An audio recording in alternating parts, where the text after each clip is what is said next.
Ces derniers temps, on entend beaucoup que le RN serait le grand gagnant de ce mouvement social, notamment par rapport à des sondages qui sont faits, qui montrent que Le Pen serait devant Macron en cas de deuxième tour si on le faisait maintenant. Il y a par exemple Marianne là, qui titre « Peu impliqué, le RN grand gagnant de la séquence des retraites selon cette étude ».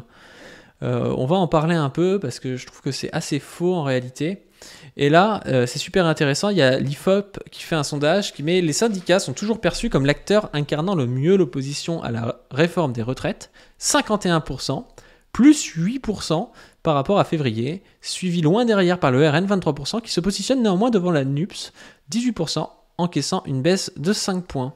Et donc on voit que la NUPS baisse de 5 points, et il y a juste 5 points d'écart entre le RN et la NUPS, alors qu'il y a eu plus 8% pour les syndicats. Alors que le RN, lui, avait 25% en février, et aujourd'hui il a 23%, donc il a baissé de 2 points.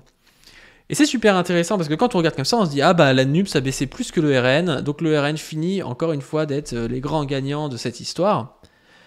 Mais c'est une analyse qui est un peu bête, parce que si on demande à des gens qui est le grand gagnant de cette réforme, qui incarne le mieux ce mouvement contre la réforme, s'ils n'ont qu'une seule réponse, les gens qui vont avoir tendance à changer leur réponse pour dire les syndicats, c'est plus des gens de gauche. C'est plus des gens qui disaient « Ah bah non, c'est la NUPS qui incarne l'opposition », qui vont dire « Ah bah je me rends compte que c'est la CGT », et je dis « Ah bah tiens, c'est la CGT ou c'est les syndicats ». Et donc du coup, dès qu'il y a un point pour les syndicats en plus, il y a plus souvent un point pour la NUPS en moins. Et le problème, c'est que si on avait fait un sondage et qu'on avait dit dans l'ordre, quels sont ceux qui représentent mieux le mouvement, il y aurait plein de gens qui auraient mis les syndicats en premier, la NUPS en deuxième, et puis si ça se trouve, le Rassemblement National, vu qu'ils font rien, ils l'auraient peut-être mis en tout dernier. Et c'est ce que nous dit là Stefano Palobarini, donc, qui est chercheur, je crois, à l'université Paris 8. Il dit « Alors, fatigue ?»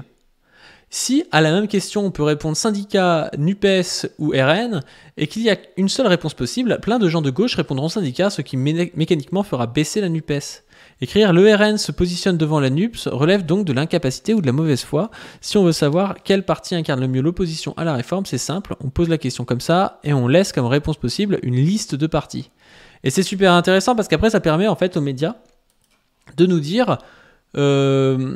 regardez, ce mouvement social profite au RN, et ça peut permettre de faire peur aux gens en fait, et de dire ouais, le mouvement social en fait c'est pas top parce que ça nous crée une opposition à Macron qui va être plutôt le RN quoi. Et ils ont pas mal joué sur ça en fait, les partis,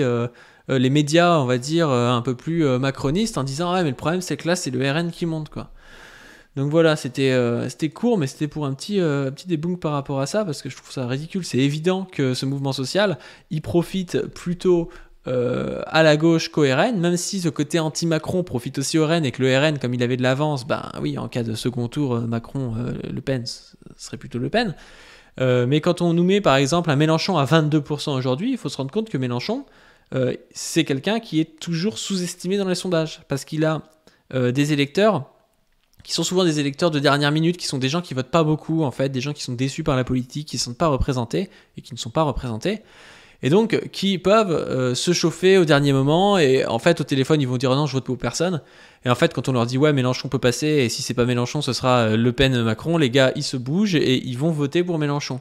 Et donc, quand on avait un Mélenchon à 10%, je sais pas, à 2 mois des élections la dernière fois, et qu'il a fini à 22%, se dire qu'aujourd'hui, sans rien faire, alors qu'il y a quand même toute une désinformation, tout qui est fait pour mettre des bâtons dans les roues de la NUPS et de la FI, Mélenchon à 22%, en fait, c'est juste énorme. Ça veut peut-être dire 30% dans les urnes, en fait. Ça veut peut-être dire second tour Le Pen-Mélenchon.